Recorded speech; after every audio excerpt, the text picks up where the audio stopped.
I think we're excited to see the car move today. Cincinnati Streetcar powers up for the first time today to take a few laps around its new home. Good evening, everybody. After years of political wrangling, laying track and stringing wire, the Cincinnati Streetcar gets its first test today, and it works. Yeah, that's the good news. Yeah. Crews used a truck to pull the streetcar around the 1.6-mile over-the-Rhine loop on Sunday, but then today they actually turned on the juice and it ran on its own power. Local 12's Joe Webb was there. He joins us live trackside with how it stood up to today's test. Hi, Joe. Hey, Cammie, you know, they hope to do 3 or 4 laps, but they shut down things this morning after the second lap, brought it here to the maintenance facility. It's inside staying warm for the night. The good news is it works, and people were fired up to see it on the streets of Over the Rhine.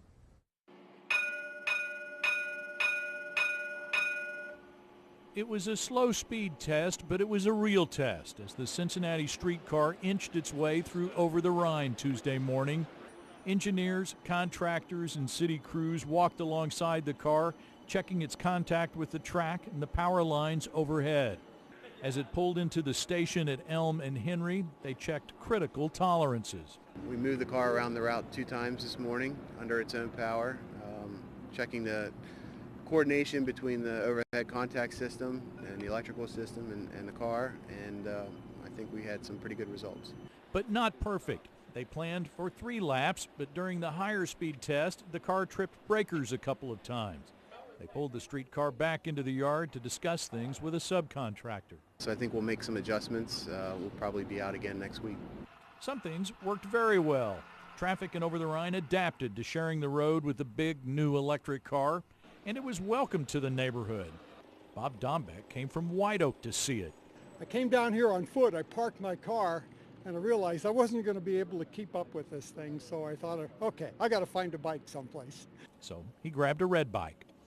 The route goes along both sides of Findlay Market. Chef Meredith Trombley of Fresh Table has a front row seat on the Race Street side.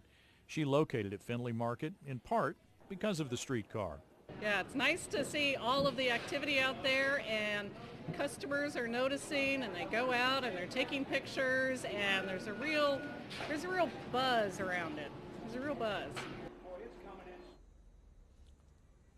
Now, Cammie, the most noticeable thing about the streetcar to me was how quiet it is. It has a horn and bells that sound before it starts moving, but once it's moving, you can barely hear it, and people will also be surprised once they get a chance to stand next to it about its size. Now, the car on the track today can seat about 35 people with room for about 120 more standing, so it's big enough to hold 150 people.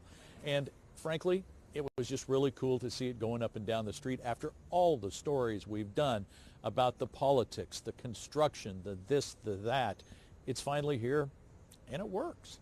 Cammie? Yeah, it does look pretty impressive. Joe, thank you. And Metro does want drivers and pedestrians to be aware of what Joe just said, how quiet the streetcar really is. The agency also says the overhead wires are now high voltage lines and should be treated accordingly.